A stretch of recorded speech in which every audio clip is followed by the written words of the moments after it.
Hi friends, welcome to my channel. ನಾನಿವತ್ತು ಒಂದು ಕನ್ಯಾ ಸಂಸ್ಕಾರಕ್ಕೆ ಅಂತ ಮತ್ತಿಘಟ್ಟ ಅನ್ನೋ ಒಂದು ಊರಿಗೆ ಹೋಗಿದ್ದೆ. ಕಾರ್ಯಕ್ರಮ ತುಂಬಾ ಚೆನ್ನಾಗಾಯಿತು. ನೋಡ್ತಾ ಇರ್ಬೋದು, ಹಸಿರಿನ ತಪ್ಪಲಿನಲ್ಲಿರುವಂತಹ ಊರು ತುಂಬಾ ಚೆನ್ನಾಗಿತ್ತು. ಆದರೆ ಮಳೆಗಾಲದಲ್ಲಿ ಸ್ವಲ್ಪ ಹೋಗೋ ವ್ಯವಸ್ಥೆ ಅಥವಾ ಅಲ್ಲಿಂದ ಬರೋಕ್ಕಾಗಿರ್ಬೋದು ತೊಂದರೆಗಳಾಗುತ್ತೆ. ಯಾಕೆಂದರೆ ಭೂಕುಸಿತಗಳಾಗಿರೋದ ಕಾರಣ. ನೋಡ್ತಾ ಇರ್ಬೋದು, ನಾನು ಇಲ್ಲಿ ತೋರಿಸ್ತಾ ಇರೋ ದೃಶ್ಯ ಮಳೆಗಾಲದಲ್ಲಿ ಭೂಕುಸಿತ ಆಗಿರೋದು. ರಸ್ತೆಗಳು ತುಂಬ ಹಾಳಾಗುತ್ತೆ. ಆದರೆ ಒಂದು ಸುಂದರವಾದ ಪ್ಲೇಸ್ ಅಂತಲೇ ಹೇಳ್ಬೋದು. ಯಾಕೆ ಅಂದರೆ ಸುತ್ತಲೂ ಹಸಿರು, ಗುಡ್ಡ, ಹಾಗೆ ಮರಗಿಡಗಳು ಹೆಚ್ಚು ಹೆಚ್ಚು ಕಾಣಲು ಸಿಗುತ್ತೆ. ನೋಡಿ ಎಷ್ಟು ಚೆನ್ನಾಗಿದೆ ಅಂತ. ಒಂದು ರೀತಿಯ ನೆಮ್ಮದಿಯ ತಾಣ ಅಂತಲೇ ಹೇಳ್ಬೋದು. ನಾನು ಫಸ್ಟ್ ಟೈಮ್ ಅಂತ ಅಲ್ಲ, ಆದರೆ ಎರಡನೇ ಸಲ ಏನೋ ಹೋಗಿದ್ದು ಅನಿಸುತ್ತೆ. ನನಗಂತೂ ತುಂಬಾ ಇಷ್ಟ ಆಯಿತು. ಆದರೆ ಮಳೆಗಾಲದಲ್ಲಿ ಸ್ವಲ್ಪ ಈ ಊರಿಗೆ ಹೋಗೋದು ತುಂಬ ಏನೋ ಕಷ್ಟ ಆಗುತ್ತಂತೆ. ಮತ್ತು ತುಂಬ ಪ್ರಪಾತ ಮತ್ತು ಆಳ ಕೂಡ ಇತ್ತು. ಆದರೆ ತುಂಬ ಎಂಜಾಯ್ ಮಾಡಿಕೊಂಡು ಹೋದ್ವಿ. ನೋಡ್ತಾ ಇರ್ಬೋದು ಎಷ್ಟು ಸುಂದರವಾಗಿದೆ ಅಂತ. ತುಂಬಾ ಸುಂದರವಾಗಿರುವಂತಹ ಒಂದು ಊರು. ಕನ್ಯಾ ಸಂಸ್ಕಾರ ಕೂಡ ತುಂಬಾ ಚೆನ್ನಾಗಾಯಿತು. ಎಲ್ಲ ರೀತಿಯ ವಿಧಿವಿಧಾನಗಳಿಂದ ಕಾರ್ಯಕ್ರಮವನ್ನು ನಡೆಸ್ಕೊಟ್ರು. ಮತ್ತು ಸಂಗೀತ ಕಾರ್ಯಕ್ರಮ ಕೂಡ ಇತ್ತು. ನಾನು ಆ ಸಂಗೀತ ಕಾರ್ಯಕ್ರಮದ ಪ್ರತಿಯೊಂದು ಹಾಡುಗಳನ್ನು ವಿಡಿಯೋ ಮಾಡಿ ಹಾಕ್ತಾಯಿದ್ದೀನಿ, ನೋಡಿ. ನಿಮಗೆ ವಿಡಿಯೋಗಳು ಇಷ್ಟ ಆದರೆ ಲೈಕ್ ಮಾಡಿ, ಶೇರ್ ಮಾಡಿ, ಕಮೆಂಟ್ ಮಾಡಿ. ಹಾಗೆ ಆ ವಿಡಿಯೋದಲ್ಲಿ ಹಾಡಿರುವಂತಹ ವ್ಯಕ್ತಿಗಳು ನಿಮಗೂ ನಿಮ್ಮ ಸಭೆ ಸಮಾರಂಭಗಳಲ್ಲಿ ಬೇಕು ಅಂದರೆ ಅವ್ರನ್ನ ಕಾಂಟ್ಯಾಕ್ಟ್ ಮಾಡಿ. ಯಾಕೆ ಅಂದರೆ ನಾನು ಅವರ ಕಾಂಟ್ಯಾಕ್ಟ್ ನಂಬರನ್ನು ಕೆಳಗಡೆ ಮೆನ್ಷನ್ ಮಾಡಿದ್ದೀನಿ. ನೀವು ನೋಡಿಕೊಂಡು ನಿಮ್ಮ ಮನೆಗಳಲ್ಲೂ ಯಾವುದಾದರೂ ಸಭೆ ಸಮಾರಂಭಗಳು ಇದ್ದರೆ ಅವರನ್ನು ಕಾಂಟ್ಯಾಕ್ಟ್ ಮಾಡಿ ತಿಳಿಸಿ. ಚಿಕ್ಕ ಚಿಕ್ಕ ಪ್ರತಿಭೆಗಳಿಗೆ ಪ್ರೋತ್ಸಾಹ ಕೊಡಿ. ಅವರಿಗೂ ಆ ಸಂಗೀತವನ್ನು ಕೇಳಿದಾಗೂ ಆಗುತ್ತೆ. ತುಂಬಾ ಚೆನ್ನಾಗಿ ಹಾಡಿದರು. ಭಕ್ತಿಗೀತೆಗಳು, ಭಾವಗೀತೆಗಳು, ಹೀಗೆ ಹಲವಾರು ಹಾಡುಗಳನ್ನು ಹಾಡ್ತಾರೆ. ಮತ್ತು ನಿಮಗೆ ಸಂಗೀತ ಕಲಿಯೋ ಇಂಟ್ರೆಸ್ಟ್ ಇದ್ದರೆ ಕೂಡ ಅವರನ್ನು ಸಂಪರ್ಕ ಮಾಡ್ಬೋದು. ಅವರೇನೋ ಆನ್ಲೈನ್ ಕ್ಲಾಸ್ ಕೂಡ ತಗೋತಾರಂತೆ. ಸೊ ಕಾರ್ಯಕ್ರಮ ತುಂಬಾ ಚೆನ್ನಾಗಾಯಿತು. ನನ್ನ ಕೈಲಾದಷ್ಟು ಮಟ್ಟಿಗೆ ನಾನು ವಿಡಿಯೋಗಳನ್ನು ಮಾಡಿದ್ದೀನಿ. ನೀವು ಕೂಡ ನೋಡಿ. ನೋಡ್ತಾ ಇರ್ಬೋದು ಎಷ್ಟು ಚೆನ್ನಾಗಿ ವ್ಯವಸ್ಥೆಯನ್ನು ಮಾಡಿದ್ದಾರೆ ಅಂತ. ನನಗೆ ಫಸ್ಟ್ ಅಲ್ಲಿ ಹೋದಾಗ ಕಂಡಿದ್ದೆ ಈ ರೀತಿ ಹೂವಿನ ಗಿಡಗಳು. ನಮ್ಮ ಭಾರತ ಮಾತೆಯ ಫೋಟೋವನ್ನು ಅಲ್ಲಿ ಇಟ್ಟು ಸುತ್ತಲೂ ಹೂವಿನ ಗಿಡಗಳನ್ನು ಇಟ್ಟು ಅಲಂಕಾರ ಮಾಡಿದರು. ನೋಡಿ, ಮನೆಯ ಎದುರುಗಡೆನೇ ಎಷ್ಟು ಸುಂದರವಾದ ಹೂಗಳನ್ನು ಇಟ್ಟು ಡೆಕೋರೇಷನ್ ಮಾಡಿದರು ಅಂತ. ತುಂಬಾ ಚೆನ್ನಾಗಿತ್ತು. ಪ್ರತಿಯೊಂದು ಹೂವುಗಳು ತುಂಬಾ ಸುಂದರವಾಗಿತ್ತು.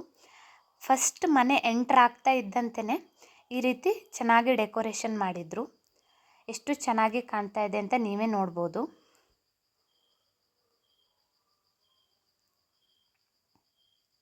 ನೋಡಿ ಎಷ್ಟು ಚೆನ್ನಾಗಿ ಇದು ಮಾಡಿದ್ದಾರೆ ಅಂತ. ಇಲ್ಲಿ ಕಾರ್ಯಕ್ರಮಕ್ಕೆ ಎಲ್ಲ ರೀತಿಯ ವ್ಯವಸ್ಥೆಗಳನ್ನು ಮಾಡಿಕೊಂಡಿದ್ದಾರೆ. ನೋಡಿ, ಇಲ್ಲಿ ಭಟ್ರು ಮತ್ತು ಕಾರ್ಯಕ್ರಮವನ್ನು ನಡೆಸ್ಕೊಡುವಂಥವರು ಎಲ್ಲರೂ ಬರ್ತಾ ಇದ್ದಾರೆ. ಮಾನ್ಯ ಅನ್ನೋ ಒಂದು ಪುಟ್ಟ ಹುಡುಗಿಯ ಕನ್ಯಾ ಸಂಸ್ಕಾರ ಕಾರ್ಯಕ್ರಮ.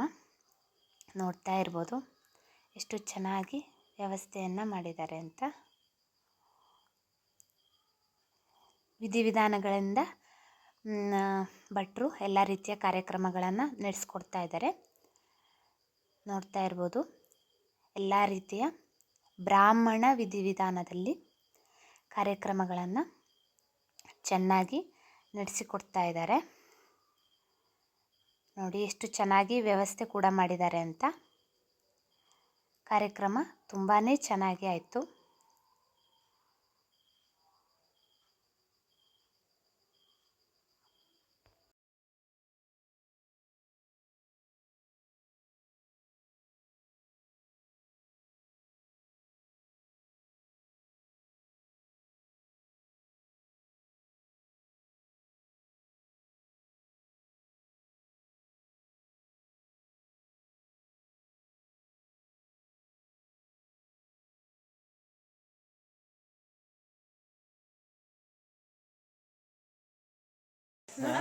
ಕೊಟ್ಟು ಹೊಳೆ ಹೋಗ್ತೀವಿ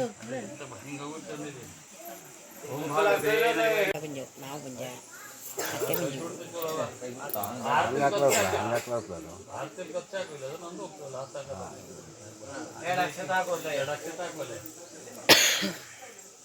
ಅಕ್ಷತಾಕ ನಮಸ್ಕಾರ ಮಾಡು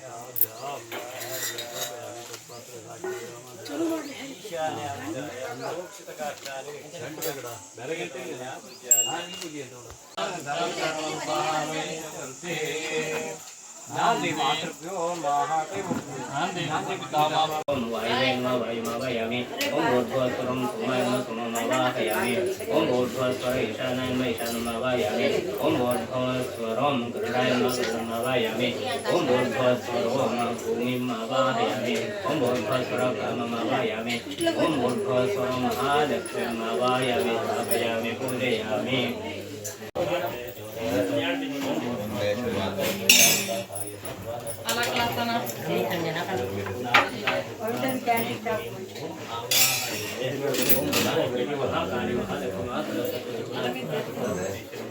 ವಿಡಿಯೋ ಕೊನೆಯಲ್ಲಿ ಸಂಗೀತ ಕಾರ್ಯಕ್ರಮ ಇದೆ, ನೋಡಿ ಆನಂದಿಸಿ.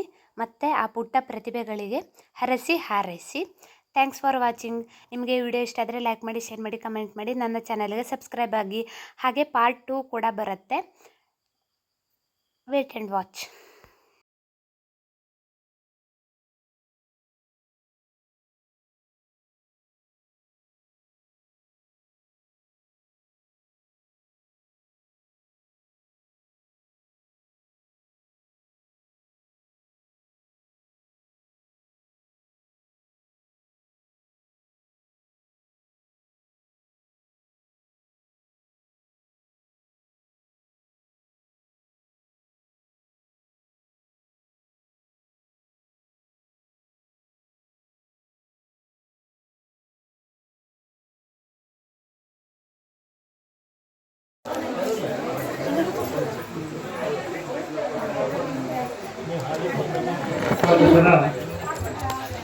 ದಯಮಾಡಿ ಕೂತ್ಕೊಳ್ಳುವಂಥವರು, ಆಸಕ್ತರು ಸಂಗೀತದ 1.5 ಗಂಟೆ ನಿರಂತರವಾದಂಥ ಸಂಗೀತ ಸೇವೆಯನ್ನು ಮಾಡಲಿಕ್ಕೆ ಧಾರವಾಡದ ಒಂದು ಟೀಮ್ನವರು ರೆಡಿಯಾಗಿದ್ದಾರೆ. ದಯಮಾಡಿ ಆಸಕ್ತರೆಲ್ಲ ಬಂದು ಉಪಸ್ಥಿತರಿರಬೇಕು. ಆಮೇಲೆ ಒಮ್ಮೆ ಕಾರ್ಯಕ್ರಮ ಪ್ರಾರಂಭ ಆದಾಗ ಆದಷ್ಟು ಓಡಾಟ ಕಡಿಮೆ ಇರಲಿ ಅಂತೇಳಿ ಕೇಳ್ಕೊತಾನೆ. ಆಮೇಲೆ ಪುಟ್ಟ ಮಕ್ಕಳನ್ನು ಕಂಟ್ರೋಲ್ ಮಾಡಿಕೊಡ್ರಿ. ನಿಮ್ಮ ಮಕ್ಕಳನ್ನು ನೀವೇ ಹಿಡಿದಿಟ್ಕೊಳ್ರಿ. ದಯಮಾಡಿ ಆ ಮಕ್ಕಳು ಬಹಳಷ್ಟು ಹಿಂದೆ ಮುಂದೆ ಅಡ್ಡಾಡಿ ನಿಮಗೂ ತೊಂದರೆ ಮಾಡಿ ಅಲ್ಲಿಂದ ಕೇಳ್ತಾ ಇದ್ದಂಥವ್ರಿಗೆ ಸಹಿತ ಯಾವುದೇ ರೀತಿಯ ಒಂದು ಆದಂಥ ಕೆಲಸ. ಇವತ್ತಿನ ದಿನ ನಾವು ಜನರಲ್ಲಿ ಏನು ಕೊರತೆಯನ್ನು ಕಾಣ್ತಾ ಇದ್ದೇವೆ ಅಂದರೆ ಸಂಸ್ಕಾರದ ಕೊರತೆಯನ್ನು ಕಾಣ್ತಾ ಇದ್ದೇವೆ. ಎಲ್ಲರ ಕಡೆನೂ ಆಸ್ತಿ ಇರ್ಬೋದು, ಅಂತಸ್ತು ಇರ್ಬೋದು, ಬೇಕಾದಷ್ಟು ಹಣ ಇರ್ಬೋದು. ಆದರೆ ಆ ಸಂಸ್ಕಾರ ಹೇಳುವಂಥದ್ದು ಒಂದು ಇಲ್ಲ ಅಂದರೆ ಅಲ್ಲಿ ಯಾವುದೇ ರೀತಿಯ ಒಂದು ಪ್ರಯೋಜನ ಆಗೋದಿಲ್ಲ. ಹಾಗಾಗಿ ಯಾವತ್ತೂ ಬಂತು ಈ ಮಕ್ಕಳಿಗೆ ಒಂದು ಸಂಸ್ಕಾರ ಕೊಡುವಂಥ ಒಂದು ಏನು ಕೆಲಸ ಇದೆ ಅದು ಅದ್ಭುತವಾದಂಥ ಕೆಲಸ. ತಮಗೆಲ್ಲ ಗೊತ್ತು, ಗಂಡು ಮಕ್ಕಳಿದ್ದರೆ ಅವರಿಗೇನೋ ಬೇರೆ ಬೇರೆ ರೀತಿಯ ಸಂಸ್ಕಾರವನ್ನು ಹೇಗೆ ಮಾಡ್ತೇವೆ. ಒಂದು ರೀತಿಯಾಗಿ ಹುಟ್ಟಿದಾಗ ಒಂದು ನಾಮಕರಣದಿಂದ ಪ್ರಾರಂಭ ಆಗುವಂಥ ಒಂದೊಂದು ಬೇರೆ ಬೇರೆ ಹಂತದಲ್ಲಿ 16 ಸಂಸ್ಕಾರಗಳನ್ನು ಒಂದು ವ್ಯಕ್ತಿಗೆ ನಮ್ಮ ಪೂರ್ವಜರು ಗುರುತು ಮಾಡಿದ್ದಾರೆ. ಹಾಗೆ ಗಂಡು ಮಕ್ಕಳಿಗಾದರೆ ಚೌಳ, ಅದೇ ರೀತಿಯಾಗಿ ಉಪನಯನ ಹೇಳುವಂಥ ಸಂಸ್ಕಾರವನ್ನು ಮಾಡ್ತಾರೆ. ಆದರೆ ಈಗ ವಿಶೇಷವಾಗಿ ಈ ಹೆಣ್ಣು ಮಕ್ಕಳಿಗೆ ಒಂದು ಸಣ್ಣ ವಯಸ್ಸಿದ್ದಾಗ ಒಂದು ಕನ್ಯಾ ಸಂಸ್ಕಾರ ಹೇಳುವಂಥ ಒಂದು ವಿಶೇಷವಾದಂಥ ಒಂದು ಪರಿಪಾಠ ಅದು ಮೊದಲಿತ್ತು. ಮಧ್ಯಂತರದಲ್ಲಿ ಯಾವುದೋ ಕಾರಣಕ್ಕೆ ಬಿಟ್ಟು ಹೋಗಿತ್ತು. ಆದರೆ ನಮ್ಮೆಲ್ಲರ ಪೂಜ್ಯ ಗುರುಗಳಾದಂಥ ಸ್ವರ್ಣಳ್ಳಿ ಮಠ ಸ್ವಾಮಿಗಳು ನಮಗೆಲ್ಲ ಮತ್ತೊಮ್ಮೆ ಮಾರ್ಗದರ್ಶನ ಮಾಡಿ ಈ ಒಂದು ಕಾರ್ಯಕ್ರಮವನ್ನು ನೀವು ಹಮ್ಮಿಕೊಳ್ಬೇಕು ಅಂತೇಳಿ ಯಾವತ್ತೂ ಬಂತು. ಒಂದು ವ್ಯಕ್ತಿಗೆ ಯಾವ ಸಂದರ್ಭದಲ್ಲಿ ಸಂಸ್ಕಾರಗಳು ಸಿಕ್ಕಿದಾಗ ಮಾತ್ರ ಅದು ಒಂದು ರೀತಿಯ ಅರ್ಥವನ್ನು ಕೊಡ್ತದೆ ಆತನ ಜೀವನದಲ್ಲಿ. ತಮಗೆಲ್ಲ ಗೊತ್ತು, ಈಗ ಸಹಜವಾಗಿ ಒಂದು ಸಾಧಾರಣ ಅಂತ ಒಂದು ಕಲ್ಲಿಗೆ ನಾವು ಯಾವ ರೀತಿ ಸಂಸ್ಕಾರ ಕೊಡ್ತೇವೆ ಅಂತ ಹೇಳೋದ್ರ ಮೇಲಿಂದ ಅದರ ಒಂದು ಪೂಜ್ಯನೀಯ ಸ್ಥಾನವನ್ನು ಅದು ಪಡ್ಕೋತದೆ. ಸ್ವಲ್ಪ ಸಂಸ್ಕಾರವನ್ನು ಕೊಟ್ಟರೆ ಅದು ಮನೆ ಮೆಟ್ಲಾಗ್ತದೆ. ಅದೇ ಮತ್ತು ಸ್ವಲ್ಪ ಜಾಸ್ತಿ ಸಂಸ್ಕಾರವನ್ನು ಕೊಟ್ಟಾಗ ಮನೆ ಬಾಗಿಲಾಗ್ತದೆ. ಅದಕ್ಕೆ ಇನ್ನೂ ಹೆಚ್ಚಿನ ಒಂದು ಸಂಸ್ಕಾರವನ್ನು ಕೊಟ್ಟಾಗ ಮನೆಯಲ್ಲಿರುವಂಥ ಪೂಜೆ ಮಾಡುವಂಥ ಮೂರ್ತಿಯಾಗಿ ಅದು ಒಂದು ರೀತಿಯ ತನ್ನ ಒಂದು ಅಲ್ಲಿ ಒಂದು ಸ್ಥಾನವನ್ನು ಪಡ್ಕೋತದೆ. ಹಾಗೆ ನಾವು ನಮ್ಮ ಮಕ್ಕಳಿಗೆ ಯಾವ ರೀತಿಯಾದಂಥ ಸಂಸ್ಕಾರವನ್ನು ಕೊಟ್ಟಿದ್ದಾರೆ ಅಂತ ಹೇಳೋದ್ರ ಮೇಲಿಂದ ಅವರ ಒಂದು ಸ್ಥಾನಮಾನಗಳ ನಿರ್ಧಾರ ಆಗ್ತಾ ಇರ್ತದೆ. ಅದನ್ನು ಹೇಳ್ತೇನೆ, ಪ್ರಥಮತವಾಗಿ ತಂದೆ ತಾಯಿ ಕರ್ತವ್ಯ ಅಂದರೆ ಮಕ್ಕಳಿಗೆ ಒಂದು ಉತ್ತಮವಾದಂಥ ಸಂಸ್ಕಾರವನ್ನು ಕೊಡುವಂಥ ಒಂದು ಕೆಲಸ. ಇವತ್ತಿನ ದಿನ ಶ್ರೀಯುತ ಗಣಪತಿ ಭಟ್ ಅವರು ತಮ್ಮ ಮಗಳಿಗೆ ಒಂದು ಕನ್ಯಾ ಸಂಸ್ಕಾರವನ್ನು ಮಾಡಿ ಆ ಮಗುವಿನ ಮನಸ್ಸಿನಲ್ಲಿ ತಾನು ಒಂದು ಸಂಸ್ಕಾರವಂತಾದಂಥ ಒಂದು ವ್ಯಕ್ತಿಯಾಗಿ ಬೆಳಿಬೇಕು, ಈ ಸಮಾಜದಲ್ಲಿ ಒಂದು ಒಳ್ಳೆಯ ಒಂದು ಹೆಸರನ್ನು ನಾನು ಗಳಿಸಬೇಕು ಅಂತ ಹೇಳುವಂಥ ಒಂದು ವಿಶೇಷವಾದಂಥ ಒಂದು ಮನಸ್ಥಿತಿಯನ್ನು ಹೊಂದುವಂಥ ಒಂದು ವಿಶೇಷ ಸಂದರ್ಭ ತಮಗೆಲ್ಲ ಗೊತ್ತು.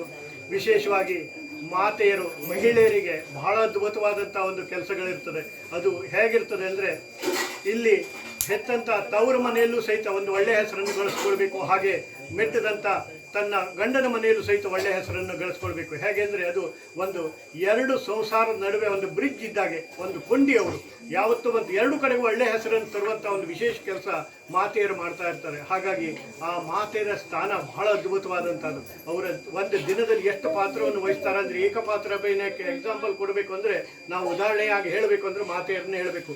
ಅವರು ಹೇಗಿರ್ತಾರೆ ಅಂದರೆ, ಅಲ್ಲಿ ಪುಟ್ಟ ಮಕ್ಕಳಿಗೆ ತಾಯಿಯಾಗಿ, ಹಾಗೆ ಅಣ್ಣ ತಮ್ಮಂದಿರಿಗೆ ತಂಗಿನೋ ಅಕ್ಕನಾಗಿ, ಹಾಗೆ ಕೈ ಹಿಡಿದಂಥ ಪತಿಗೆ ಹೆಂಡತಿಯಾಗಿ, ಅದೇ ರೀತಿಯಾಗಿ ತಂದೆ ತಾಯಿಗೆ ಮಗಳಾಗಿ, ಹಾಗೆ ತನ್ನ ಹೆತ್ತಂಥ ಮಕ್ಕಳಿಗೆ ತಾಯಿಯಾಗಿ ಬೇರೆ ಬೇರೆ ಪಾತ್ರವನ್ನು ವಹಿಸುವಂಥವ್ರು ಯಾರು ಕೇಳಿದ್ರು ಮಾತೆಯರು. ಹಾಗಾಗಿ ಇವತ್ತು ದಿನ ನಮ್ಮ ಒಂದು ಇಡೀ ಒಂದು ಈ ಸಮಾಜದಲ್ಲಿ ಉತ್ತಮವಾದಂಥ ಸಂಸ್ಕಾರ ಉಳಿಬೇಕು ಅಂದರೆ, ಒಂದನೇದಾಗಿ ಮಾತೆಯರು, ಎರಡನೇದಾಗಿ ನಮ್ಮ ಈ ಪುಟ್ಟ ಮಕ್ಕಳು. ಇವರಿಷ್ಟರಲ್ಲಿ ಯಾರು ಕಂಕಣಬದ್ಧರಾಗಿರ್ತಾರಲ್ಲ, ಆಗ ಮಾತ್ರ ನಮ್ಮ ಸಂಸ್ಕೃತಿ ಉಳಿತದೆ, ಸಂಸ್ಕಾರ ಉಳಿತದೆ. ಈ ಸಂಸ್ಕಾರದ ಮುಂದೆ ಉಳಿದಿದ್ದು ಯಾವುದು ಏನೂ ಬೇಕಾಗಿಲ್ಲ. ಹೊರಗೆ ಹಚ್ಚಿದಂಥ ಒಂದು ವಿಶೇಷವಾದಂಥ ವಸ್ತುವಿನ ಹಾಗೆ ಒಂದು ವ್ಯಕ್ತಿ ಹೊರ ಹೊಮ್ಮಬೇಕು ಅಂದರೆ ಆತನಿಗೆ ಸಂಸ್ಕಾರಗಳು ಬೇಕು.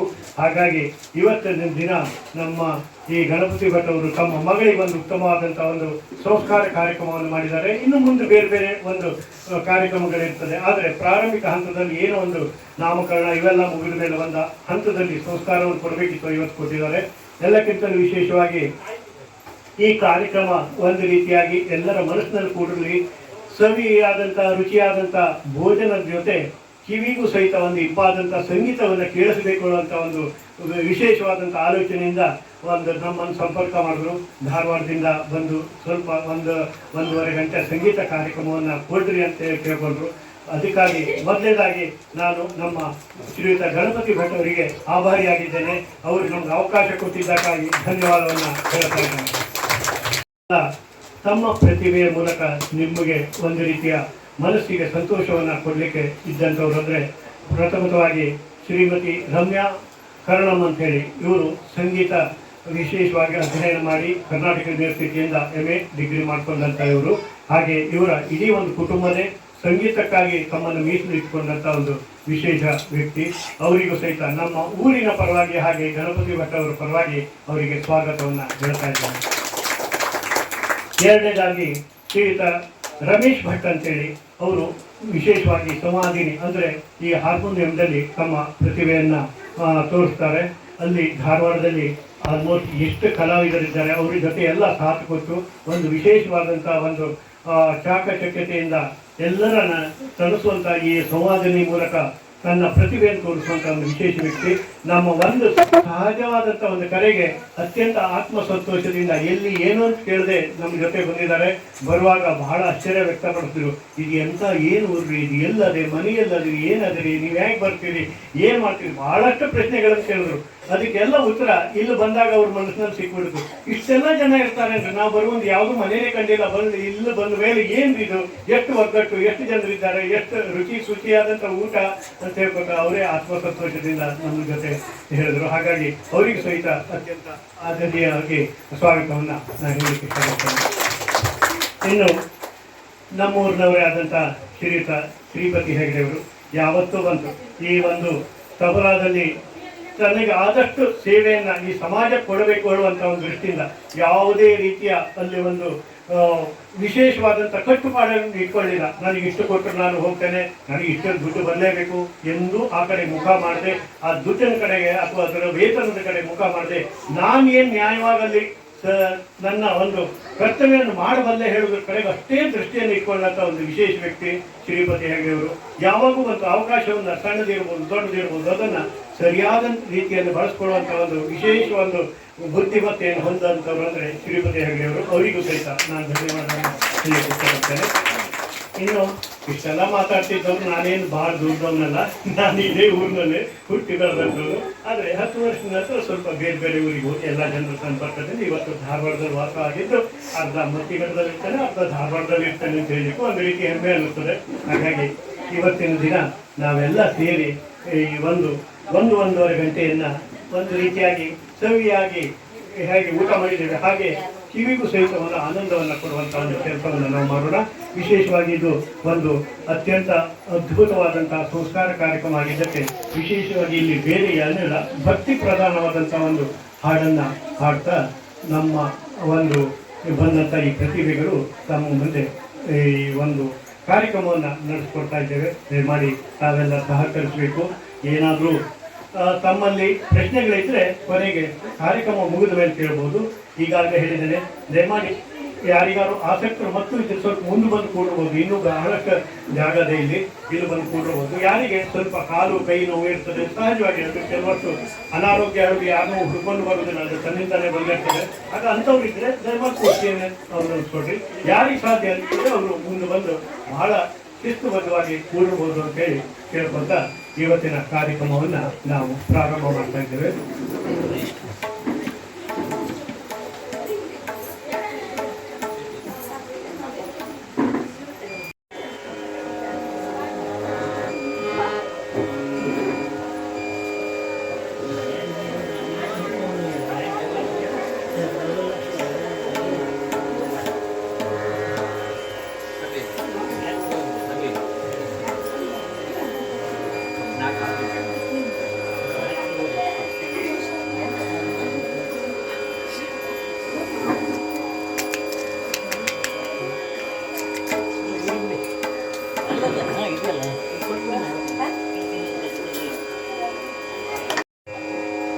ನೃತ್ಯ ಸ್ತುತಿಯೊಂದಿಗೆ ಇವತ್ತಿನ ಕಾರ್ಯಕ್ರಮವನ್ನು ಪ್ರಾರಂಭ ಮಾಡ್ತಾ ಇದ್ದೇವೆ. ಮಧ್ಯದಲ್ಲಿ ಬರುವಂಥ ಈ ಒಂದು ವಿಶೇಷವಾದಂಥ ಭಕ್ತಿಗೀತೆಯ ಒಂದು ಕಾರ್ಯಕ್ರಮದಲ್ಲಿ ತಾವು ಸಹಿತ ನಿಮಗೆ ಅವಕಾಶವನ್ನು ಕೊಡ್ತಾ ಇರ್ತೇವೆ. ಮಧ್ಯದಲ್ಲಿ ನೀವು ಸಹಿತ ಅದರೊಳಗೆ ಭಾಗವಹಿಸುವಂಥ ಒಂದು ಅವಕಾಶ ಇರ್ತದೆ. ಕೆಲವು ಹಾಡಿನಲ್ಲಿ ಆ ಹೊತ್ತಿಗೆ ನೀವು ಸಹಿತ ಸೂಚನೆ ಕೊಡ್ತೇವೆ, ನೀವು ಸಹಿತ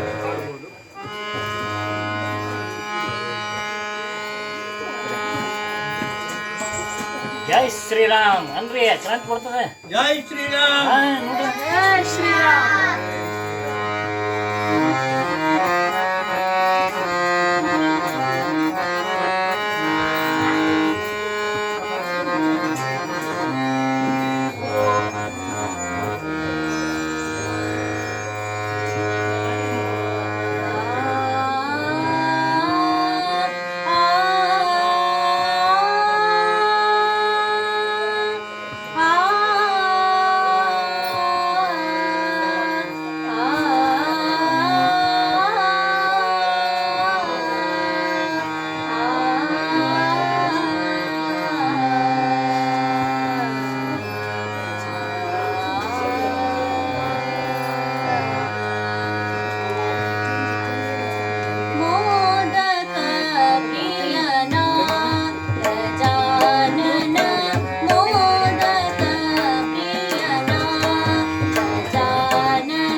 ರಾಮ ಜಯ ರಾಮ ಜಯ ರಾಮ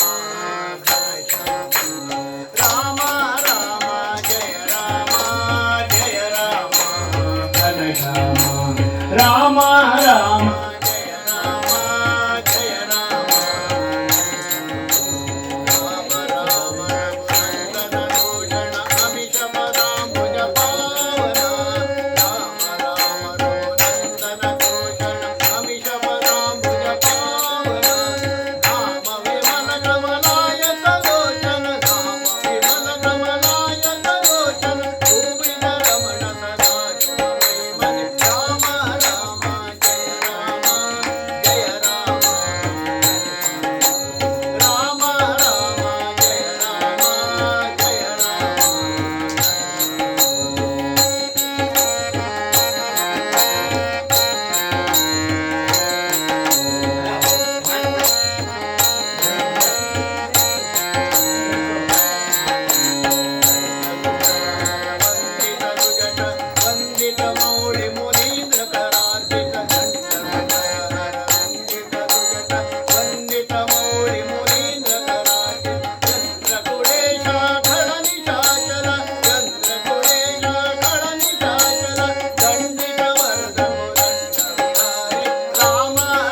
ಪೀಡಿತ